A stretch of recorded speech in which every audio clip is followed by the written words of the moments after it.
ఆ దినమున జనులు మీతో ఇట్లందురు, ఆ దినమున జనులు మీతో ఇట్లందురు, యెరూషలేమా భయపడకుము, యెరూషలేమా భయపడకుము, సియోను ధైర్యం తెచ్చుకొనుము, సియోను ధైర్యము తెచ్చుకొనుము, నీ దేవుడైన యెహోవా మధ్య ఉన్నాడు, నీ దేవుడని యెహోవా మీ మధ్య ఉన్నాడు. ఆయన శక్తిమంతుడు, ఆయన శక్తిమంతుడు, ఆయన మిమ్మల్ని రక్షించును, ఆయన మిమ్మల్ని రక్షించును, ఆయన బహు ఆనందముతో, ఆయన బహు ఆనందముతో నీ యందు సంతోషించును, నీ యందు సంతోషించును, నీ తనకున్న యందు తనకున్న ప్రేమను బట్టి శాంతము వహించి నీ అందరి సంతోషము చేత ఆయన నిన్ను హర్షించును.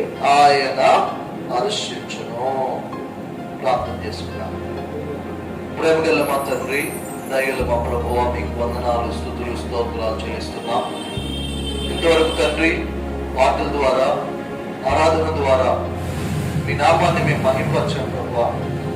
ఈ సమయంలో కొద్ది నిమిషాలు ప్రభువా మీ మాటలు ఇదిగో విత్తుచున్నాం ప్రభువా. వినగలిగిన మనస్సును, గ్రహింపగలిగిన హృదయాన్ని దయచేయండి ప్రభువా. ఇప్పుడు ఇద్దరు ముగ్గురు కూడి ఉన్నారో అక్కడ నేనున్నానని సెలవిచ్చిన దేవుడు ప్రభువా, మీకు వందనాలు. ఇదిగో ఈ సమయంలో ప్రభువా ఈ స్థలంలో మీరున్నారు, మీరు మాతో మాట్లాడండి ప్రభువా. మీరు మాట్లాడితే మేము బ్రతుకుతాం నాయన, మీరు మాట్లాడితే మేము జీవిస్తాం ప్రభువా. మీకు దయచేయమని ఇదిగో ప్రభువా చదవని లేఖనాల ద్వారా మా అందరితో మీరు మాట్లాడి సహాయం చేయమని యేసు క్రీస్తు నామములో అడిగి వేడుకుంటున్నాం మా తండ్రి, ఆమేన్. ప్రియమైన దేవుని బిడ్డలారా, ఈ యొక్క వాక్య భాగాన్ని మనం చదివినట్లయితే ఇక్కడ ఒక మాట మనకి కనబడుతూ ఉంది.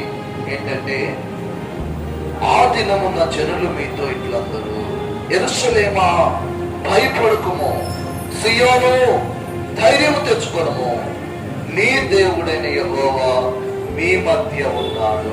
హల్లెలూయా. దేవుడు ఎక్కడున్నాడండి? చెప్పండి, ఎక్కడున్నాడు? అందరూ చెప్పాలి. ఎవరు ఎక్కడున్నాడు?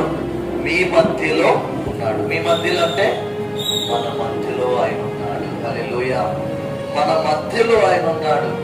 సియోనుతో చెబుతున్నారు, సియోను భయపడకము, యెరూషలేమా భయపడకము అంటూ ఇక్కడ ఏం రాయబడి ఉందంటే ధైర్యము తెచ్చుకోవాలి. హల్లెలూయా. ఎన్ని శ్రమలు వచ్చినా, ఎన్ని బాధలు మనకు వచ్చినా మనం ఏం తెచ్చుకోవాలంటే ధైర్యము తెచ్చుకోవాలి. ధైర్యవంతులు దేవుడు కోరుకుంటున్నాడు. ఈ రోజు మనం పిరికితనంతో ఉన్నామా? ఈ రోజు మనము ధైర్యాన్ని విడిచిపెట్టి ఉన్నామా? ఏంటి నా పరిస్థితి, ఏంటి నా జీవితం అనుకుంటున్నావేమో. నీలో దేవుడు చూస్తున్నది ఏంటంటే ధైర్యము. హల్లెలూయా. ధైర్యము. నిజంగా మన జీవితాల్లో ధైర్యము కావాలి. చూడండి, ఎన్ని అపజయాలు మనకు ఎదురైనా మనం ఎలా ఉండాలంటే ధైర్యముగా ఉండాలి. మనం ఈ లోకంలో ఎన్నో జరుగుతున్నాయి, ఎన్నో శ్రమలు, ఎన్నో ఇబ్బందులు ఎన్నో వస్తూ ఉన్నాయి. మనం ఏం చేయాలంటే దేవుని యొక్క సన్నిధానంలో ధైర్యముతో ఉండాలి. దేవునికి ఎవరు ఇష్టం అంటే ధైర్యముగా ఉండేవారు ఇష్టం. అన్నమాట. ఎంతమందికి భయపడతా ఉంటారండి. సమస్య వచ్చినప్పుడు, ఇబ్బందులు వచ్చినప్పుడు ఏం చేస్తారు? భయపడతా ఉంటారు. ఎలా ఇదన్నీ చేసుకోవాలి, ఎలా అని అంటూ ఉంటారు. దేవుడు చూడండి, మొన్న కరోనా వచ్చినప్పుడు కూడా ఎంతో భయపడిపోయారు. భయపడిన వాళ్ళు ఎవరైనా ఉన్నారా? జవహర్ గారు, ఏదైనా భయపడిన వాళ్ళు ఉన్నారా? ఎవరైనా ఉన్నారండి? మీలో ఎవరు లేరు, అందరూ భయపడిపోయారు. ఇప్పుడు దేవుడు మనకు చెప్తుంది ఏంటంటే ధైర్యం తెచ్చుకోండి అంటున్నారు. భూమి మార్పు నొందినను, నది సముద్రములు పర్వతములు మునిగిపోయినను, ఏది ఏమైనా మీరు మాత్రము భయపడకూడదు. హైదరాబాద్ మహానగరములో జీవించాలంటే భయం. చూడండి, ఎప్పుడు ఏం సంభవించుతుందో తెలియనటువంటి పరిస్థితులు మనం ఏం తెచ్చుకోవాలంటే ధైర్యము తెచ్చుకోవాలి. ఇక్కడ చెబుతున్నాడు దేవుడు. ఏమని చెప్తున్నారంటే మనం గమనించినట్లయితే ప్రియమైన దేవుని బిడ్డలారా, నిజంగా ఆయన అంటున్నాడు, ఇదిగో భయపడకుము, సియోను ధైర్యము తెచ్చుకో అని చెప్తున్నాడు. కాబట్టి కింద ఏమంటున్నాడంటే నీ దేవుడైన యెహోవా మీ మధ్యలో ఉన్నాడు. హల్లెలూయా. మన దేవుడైన యెహోవా ఎక్కడున్నాడంటే మన మధ్యలో ఉన్నాడు. ఆయన మన మధ్యలో ఉన్నాడు. ఆయన మనతో ఉన్నాడు, మన చేయి పట్టుకొని నడిపిస్తాడు. నిజంగా నేను దేవుని పిల్లలు గమనించండి, ఆయన ఎక్కడో లేడు. ఆయన నువ్వు ఎక్కడైతే మోకరించి ప్రార్థన చేస్తావో, ఎక్కడైతే దేవుని సందులో నీవు నిలబడతావో అక్కడ ఆయన ఉన్నాడు. ఆయన నీ ప్రార్థన ఆలకిస్తున్నాడు, ఆయన నీ ప్రార్థనను అంగీకరిస్తూ ఉన్నాడు, నీ మధ్య నుండి నిన్ను నడిపిస్తున్నాడు. ఇశ్రాయేలు ప్రజల్లో వారి మధ్యన ఏముండేదంటే బలిపీఠం, గుడారాలు, దేవుని యొక్క సన్నిధిలో దేవుణ్ణి స్తుతిస్తూ ఉండేవారు. వాళ్ళ మధ్యలో ఏముండేదండి? దేవుని యొక్క బలిపీఠం ఉండేది. దేవునికి స్తోత్రం. మన మధ్యలో ఇప్పుడు ఎవరున్నారంటే ఆయన ఉన్నారు. ఆయన ఎలాంటి వాడు చూద్దాం. ఆయన ఎలాంటి వాడి కింద చదివినట్లయితే ఆయన శక్తిమంతుడు. ఎవరంటే ఆయన? ఎవరైనా శక్తిమంతుడు. శక్తిమంతుడు ఆయన, బలమైన దేవుడు, గొప్ప దేవుడు ఆయన, శక్తిమంతుడు. ఆయన ఉండడే కాదు, ఆయన ఎలాంటి వాడంటే కళ్ళు నుండి చూస్తున్న దేవుడు, చెవు నుండి వింటున్న దేవుడు, నుండి మాట్లాడుతున్న దేవుడు. ఆయన మన మధ్యకి నడుచుకుంటూ వచ్చే దేవుడు, మనకు ఆలోచన చెప్పే దేవుడు. ఆయన శక్తిమంతుడు. హల్లెలూయా. ఆయన ఏదైనా నీ కోసం చేయగలుగుతాడు. ఇశ్రాయేలు ప్రజల జీవితంలో కూడా ఆలోచించినట్లయితే ఇశ్రాయేలు ప్రజల కోసము ఏం చేశాడో తెలుసా? ఎర్ర సముద్రాన్ని 2 పాయలుగా చేశాడు. ఇశ్రాయేలు ప్రజల కోసము వారు శత్రు సమూహంలో చిక్కుకొనకుండా, వారు ఆ యొక్క నీళ్ళలో చనిపోకుండా, వెనక గమనించినట్లయితే శత్రు సమూహం వస్తా ఉంది, ముందు గమనించినట్లయితే ఏమున్నాయండి? సముద్రం ఉందండి. ఏమో చెప్పండి? సముద్రం ఉందేమో. సముద్రం వెనక శత్రువులు, మరో సైన్యము తరుముకుంటూ వస్తా ఉంది. ఏం చేయాలో అర్థం కాలేదు మోషేకి. ఏంటి ప్రభువా, ఏంటి నీళ్ళలో చంపేస్తాం మమ్మల్ని, అరణ్యంలో తీసుకొచ్చి గొప్పగా అక్కడే హాయిగా ఉంటే బాగుండేది కదా. ఏంటి ప్రభు అంటే, చూడండి, వాళ్ళు వెళ్ళగానే చూడలేదండి. వాళ్ళు ఏం చేశారంటే ఇశ్రాయేలు ప్రజలు ఇక్కడ దాకా ఎప్పుడైతే వాళ్ళ కాళ్ళు లోపలికి పెట్టారో, మేము శత్రు సమూహంలో చచ్చిపోమేమో, అవసరమైతే నీళ్ళలోనే చచ్చిపోతామని విశ్వాసంతో ఎప్పుడైతే అందులో అడుగు పెట్టారో గమనించండి, ఆ నీళ్లు 2 పాయలుగా అయిపోయింది. దేవునికి స్తోత్రం. హల్లెలూయా. ఆయన ఎవరంటే నీ కోసము ఎర్ర సముద్రాన్ని 2 పాయలుగా చేయగలిగిన దేవుడు. హల్లెలూయా. అలాగే కిందకి మనం చదివినట్లయితే చూడండి, ఆయన ఎవరంటే శక్తిమంతుడు. మత్తయి సువార్త 3వ అధ్యాయం 11వ వాక్యం ఒకసారి చదువుకుందాం. మత్తయి సువార్త 3వ అధ్యాయము 11వ వాక్యాన్ని మనం చదువుతాం. ఎవరైనా చదవగలిగిన వారు మత్తయి సువార్త 3వ అధ్యాయము 11వ వాక్యం. మారు మనస్సు నిమిత్తము నేను నీళ్ళలో మీకు బాప్తిస్మం ఇచ్చుచున్నాను, అయితే నా వెనుక వచ్చుచున్నవాడు నాకంటే శక్తిమంతుడు. హల్లెలూయా. ఎవరంటున్నారు ఈ మాట? యోహాను అంటున్నాడు. ఏమని అంటున్నాడు? నేనైతే మారు మనసు నిమిత్తం ఈ నీళ్ళలో బాప్తిస్తున్నాను, నాకంటే వెనుక వచ్చుచున్నవాడు నాకంటే శక్తిమంతుడు. హల్లెలూయా. ఆయన ఎవరంట? నాకంటే, యోహాను కంటే శక్తిమంతుడు, నాకంటే శక్తిమంతుడు అని చదివి కిందకేమంటే, ఆయన చెప్పులు మోయుటకైనను నేను పాత్రుడను కాను. హల్లెలూయా.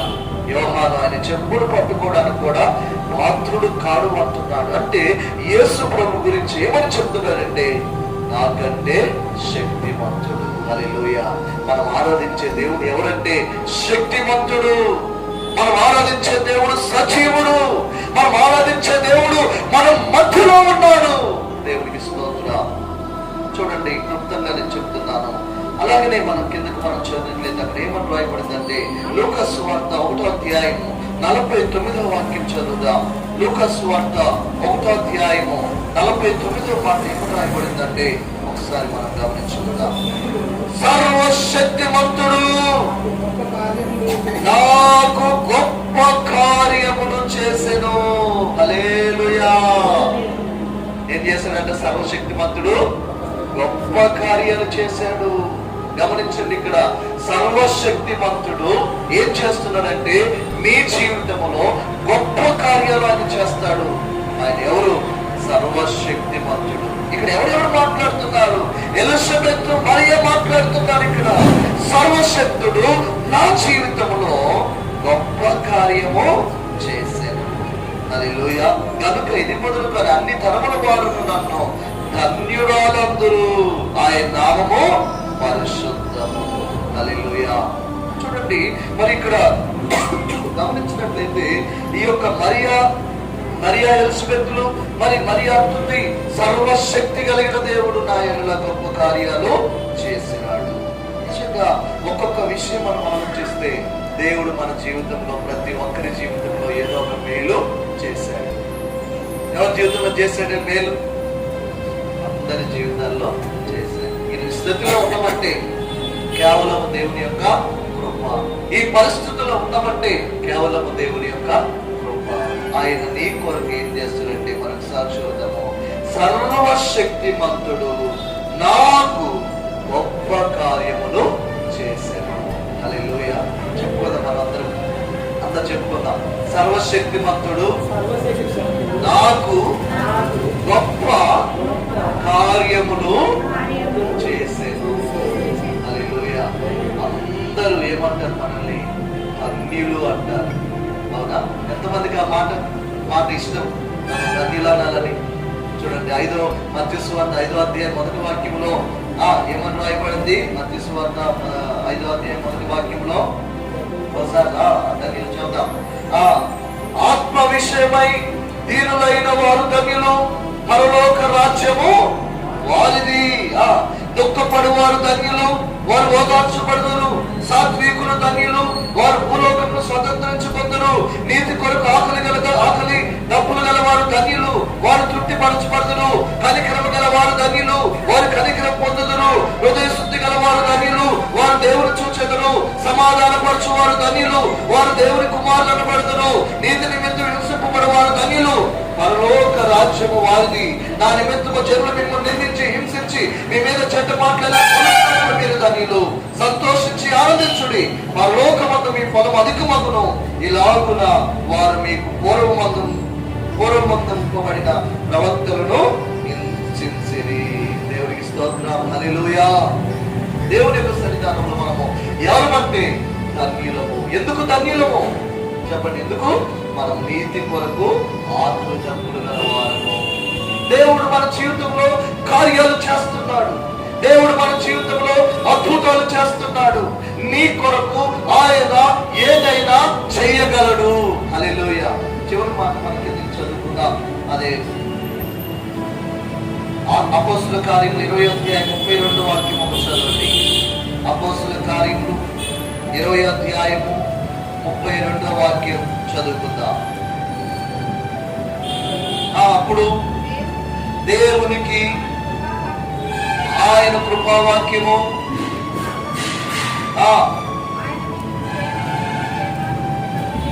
ఆయన మీకు క్షేమాభివృద్ధి కలుగజేయును. పరిశుద్ధపరచబడి వారందరిలోనూ స్వాస్థ్యం అనుగ్రహించుటకు శక్తిమంతుడు. హల్లెలూయా. ఎవరైనా చదువుకుంటున్నామని ఇందాక మనము, ఆయన మొట్టమొదటిగా మన మధ్యలో ఉన్నాడు. రెండోదిగా ఆయన ఎవరు? శక్తిమంతుడు. శక్తిమంతుడు ఏం చేస్తున్నాడు? ఇక్కడ 32వ వాక్యములో ఇప్పుడు దేవునికి ఆయన గొప్ప వాక్యమును మిమ్మల్ని అప్పగించున్నాడు. ఆయన మీకు క్షేమాభివృద్ధి కలుగజేయుటకును. హల్లెలూయా. మన జీవితంలో ఏం చేస్తాడండి? ఆయన క్షేమాభివృద్ధి కలుగ చేస్తాడు. తర్వాత కింద చదివినట్లయితే పరిశుద్ధపరచబడి వారందరిలో స్వాస్థ్యం అనుగ్రహించుటకు శక్తిమంతుడు. ఆయన మనల్ని అందరినీ కూడా ఎక్కడ చేర్చుకుంటాడంట? పరిశుద్ధ జనాంగములోనికి ఆయన చేర్చుకుంటాడు. హల్లెలూయా. అందుకు ఆయన ఎవరంటే శక్తిమంతుడు. నీ జీవితంలో క్షేమాభివృద్ధిని కలుగజేస్తాడు. నీ జీవితంలో ఆశీర్వాదాలు కలుగజేస్తాడు. నీ జీవితంలో చూడండి పరిశుద్ధులను చేయడానికి ఆయన శక్తిమంతుడు. దేవుని స్తోత్రం. మనల్ని ఈ లోకంలో ఎవరు కూడా పరిశుద్ధపరచలేరు, ఎవరు కూడా బాగు చేయలేరు. కానీ యేసు మాత్రము మనల్ని బాగు చేస్తాడు, పరిశుద్ధపరుస్తాడు. చూడండి, అందరూ ఏదో ఒక దాన్ని చేయగలరు అంటే నల్లగా చేయగలరు, తెలుపు ఎవరైనా చేయగలుగుతారండి? ఎవ్వరూ చేయలేరు. కానీ యేసు ప్రభు ఒక్కడే తన రక్తములో మనం కడుక్కొని మనల్ని హిమము కంటే తెల్లగా చేయగలిగినటువంటి వాడు. చూడండి, తర్వాత రెండో వాక్యం మనం చదివినట్లయితే ఆయన ఏం చేస్తాడంటే మిమ్మును, జెఫన్యా గ్రంథము 3వ అధ్యాయము 17వ వాక్య భాగంలో 2వ 3వ భాగం, ఆయన మిమ్మును రక్షించును. హల్లెలూయా. ఏమంటున్నారంటే అక్కడ మరొకసారి చదువుకుందాం. నీ దేవుడైన యెహోవా నీ మధ్య ఉన్నాడు, ఆయన శక్తిమంతుడు, ఆయన మిమ్మల్ని రక్షిస్తాడు.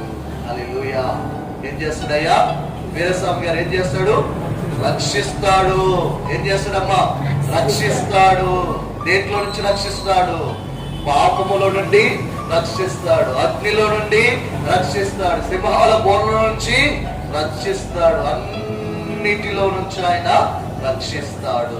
ఆయన ఏం చేస్తాడంటే మనల్ని రక్షింపజేస్తాడు. దేవునికి వందనాలు. చూడండి ప్రియ దేవునికి మనల్ని ఆయన రక్షించేవాడు. చూడండి, ఎన్నో మార్గములు మనం వెళ్తా ఉంటాం. ఉత్సాహం తక్కువ పెట్టాం. ఎన్నో మార్గములు మనం వెళ్తా ఉంటాం. దేవుడు మనల్ని ఏం చేస్తాడంటే రక్షిస్తాడు. హల్లెలూయా. రక్షణ ఎవరిదండి? గడిచిన వారం చెప్పుకున్నాం. రక్షణ ఎవరిది? రక్షణ యెహోవాది. హల్లెలూయా.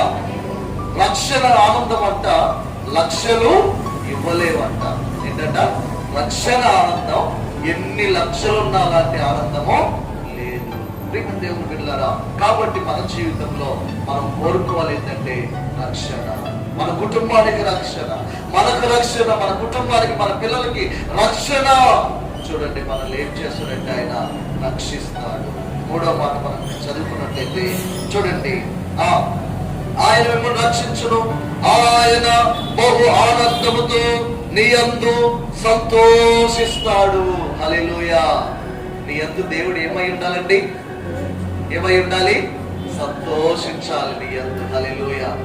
ఏమై ఉండాలి? సంతోషించాలి. ఆలోచిద్దాం ఒకసారి, మన యందు దేవుడు సంతోషిస్తున్నాడా లేదా? దేవుడు ఎప్పుడు సంతోషిస్తాడు?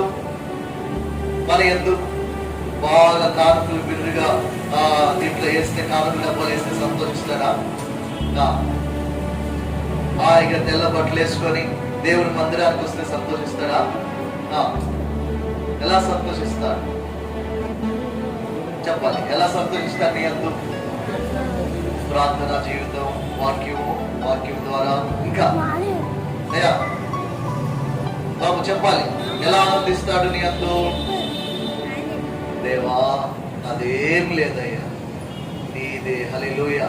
నీ కృప కొరకు నేను వేడుకుంటున్నాను. దేవుడు అంటున్నాడు, కృప కొరకు ఎవరైతే నరుని కాలు సత్తువయందో ఆయన ఆనందించడు, గుర్రముల బలమునందు ఆయన ఆనందించడు. తన కృప కొరకు కనిపెట్టు వారి ఎడల ఆయన ఆనందించువాడై ఉన్నాడు. హల్లెలూయా. వాక్యాన్ని నేను చెప్తాను, అది ఒకసారి చూద్దాం. మనము ఎలా సంతోషిస్తాడు, లేకపోతే మనం దేనిని సంతోషిస్తామనే మాట ఒకసారి రెఫరెన్స్ కొంచెం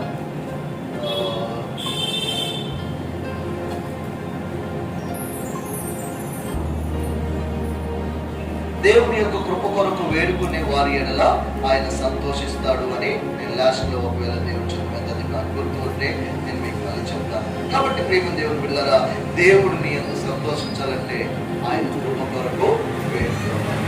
ఏం చేయాలండి? ఆయన కృప కొరకు వేడుకోవాలి.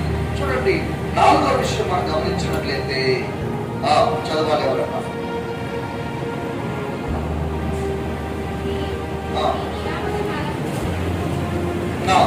కొంచెం పైకి. నీ యందు కనుకున్న ప్రేమను బట్టి, నీ అందరి శాంతిని, నీ అందరి సంతోషము చేత ఆయన హర్షించుచున్నాడు.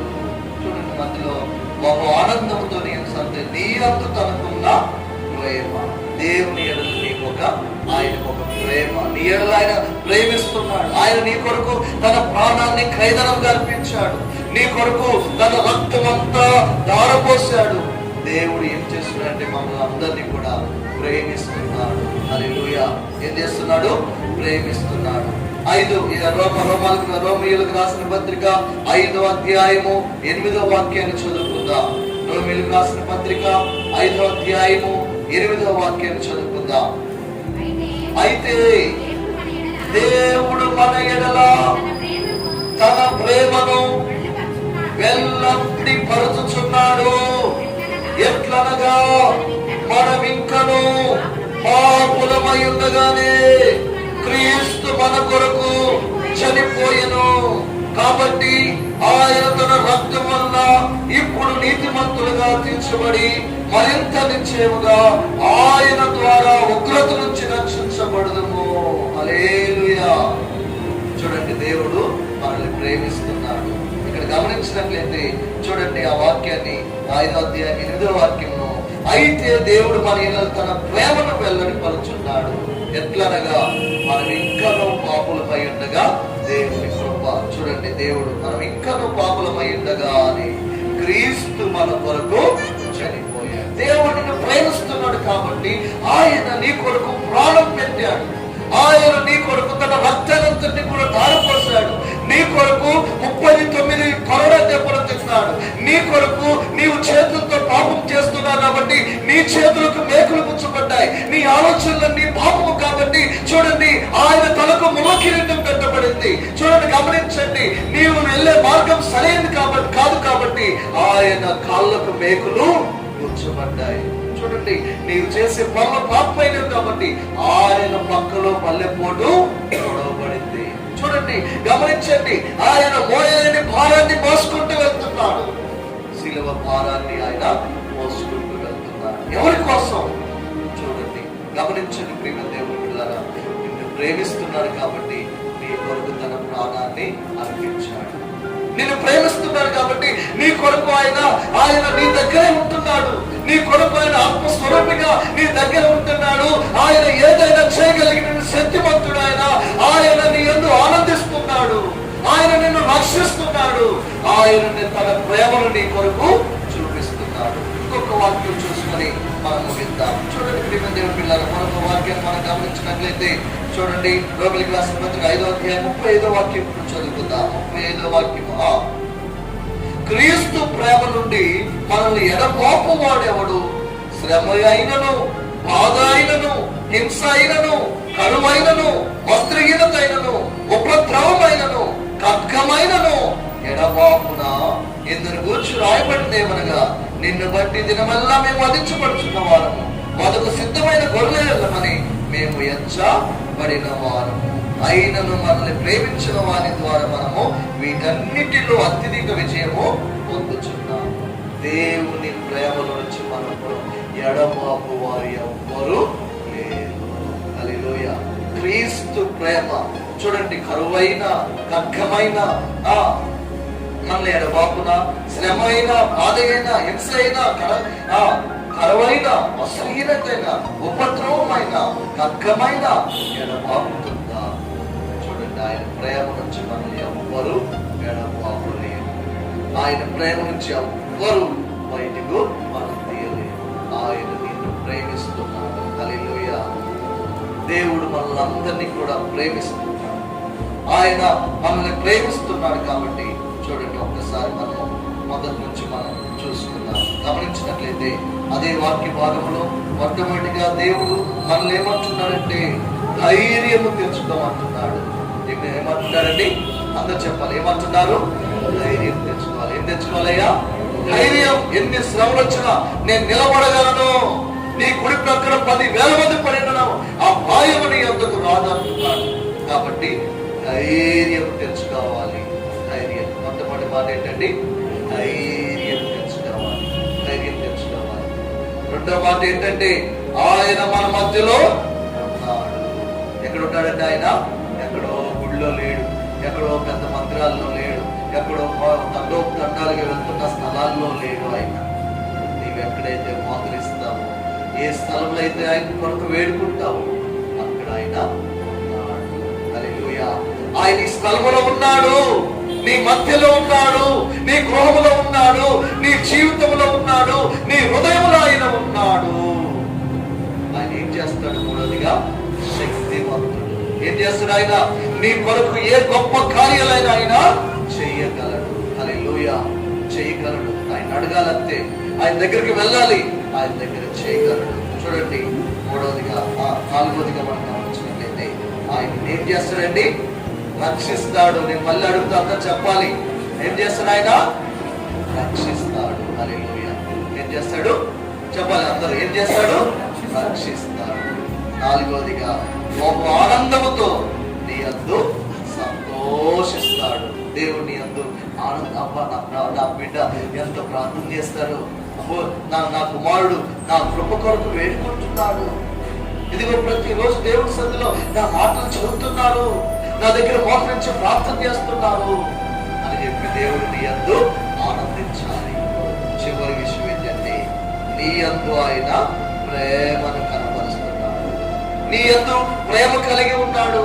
నువ్వు కొన్నిసార్లు తప్పు చేసినా, నువ్వు కొన్నిసార్లు దేవునికి దూరమైనా, కొన్నిసార్లు దేవునికి విరోధమైన పనులు చేస్తున్నా, నీ అందరి నిన్ను ప్రేమిస్తున్నాడు కాబట్టి ఏమో వహిస్తున్నాడు ఆయన? శాంతము వహిస్తున్నాడు. కింద చదువుకోండి చూడండి, అక్కడ తనకున్న ప్రేమను బట్టి శాంతము వహించి నీ అందరి సంతోషము చేత ఆయన హర్షించుచున్నాడు. దేవునికి స్తోత్రం. కాబట్టి ఈ రోజున ప్రేమ దేవుని బిడ్డలారా, మన జీవితంలో మనం మొట్టమొదటిగా ధైర్యం తెచ్చుకోవాలి. ఆయన మన మధ్యలో ఉన్నాడు. ఆయన శక్తిమంతుడు. ఆయన రక్షిస్తాడు. ఆయన తన ప్రేమను చూపిస్తాడు. ఆయన మనం సంతోష పెట్టేవారిగా మనం ఉండాలి. ఇంకా మనం కిందకి చేద్దంటే చూడండి 20వ వాక్యము, ఆ కాలమును మీరు చూచుండగా నేను మిమ్మల్ని చెరలో నుండి రప్పించదును. సమకూర్చిన తర్వాత మిమ్మల్ని నడిపించా నిజముగా మీ మీద ఉన్న జనులందరికంటే నేను జనులందరి దృష్టికి నేను మీకు ఖ్యాతిని మంచి పేరును తెప్పించేదను. ఇదే యెహోవా వాక్కు. హల్లెలూయా. ఎంత బంగారం సంపాదించుకున్నా, ఎంత వెండిని సంపాదించుకున్నా, ఎంత భూములు సంపాదించుకున్నా మంచి పేరు లేకపోతే ఏం లేదండి. అవునా? మనం ఏం సంపాదించుకోవాలి చెప్పండి? మంచి పేరు. అది కావాలంటే దేవుని సన్నిధిలో ధైర్యంగా ఉండాలి. దేవుని సన్నిధిలో మనం ఉండాలి. కాబట్టి దేవుని పిల్లరా, అందరితో ఈ మాటలు ముగిస్తున్నాం. అందరూ కూడా కళ్ళు ఉంచుదాం, కళ్ళు మూసుకుందాం, ప్రార్థన చేసుకుందాం. అందరూ కూడా కళ్ళు వచ్చి కళ్ళు మూసుకుందాం. హల్లెలూయా, హల్లెలూయా, హల్లెలూయా. ఈ సమయంలో దేవుని మనం స్తుతిస్తున్నాం, దేవుని నామాన్ని కనపరుస్తున్నాం. కూడా దేవుని స్తోత్రాలు చెల్లిస్తూ ఆయన ప్రార్థన చేస్తున్నాం. హల్లెలూయా, హల్లెలూయా, హల్లెలూయా. ప్రభుదేవా మీకు వందనాలు, మహోన్నతుడా మీకు స్తోత్రం, స్తోత్రం, స్తోత్రం, స్తోత్రం, స్తోత్రం. పరిశుద్ధుడా మీకు వందనాలు చెల్లిస్తున్నాం. ఇదిగో నాయన మాలో ధైర్యాన్ని కూర్చొచ్చున్నాయ్యా, మాలో సంతోషాన్ని ఉన్నాయ్యా, మాలో ఆనందమే ఉన్నాయ్యా.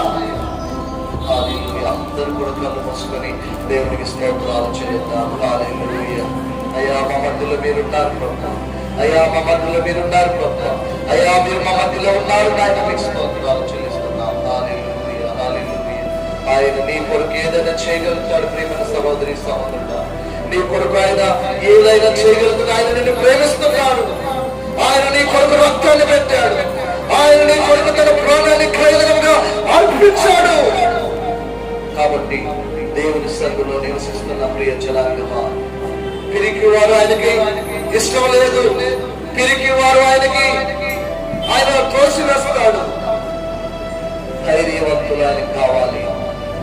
దేవునైనా ఎదుర్కొనేవాడు కావాలి. అలాంటి స్థితిలో మనం ఉన్నాం. ఆయన రక్షిస్తాడు. ఆయన మన మధ్యలో ఉంటాడు. మనం చేయి పట్టుకుంటాడు. నీకు సమస్య వచ్చినప్పుడు, ఇబ్బంది వచ్చినప్పుడు, కష్టం వచ్చినప్పుడు నిన్ను ధైర్యపరుస్తాడు. ఆయన నిన్ను బలపరుస్తాడు. నీకు శక్తిని ఇస్తాడు. నిన్ను రక్షిస్తాడు.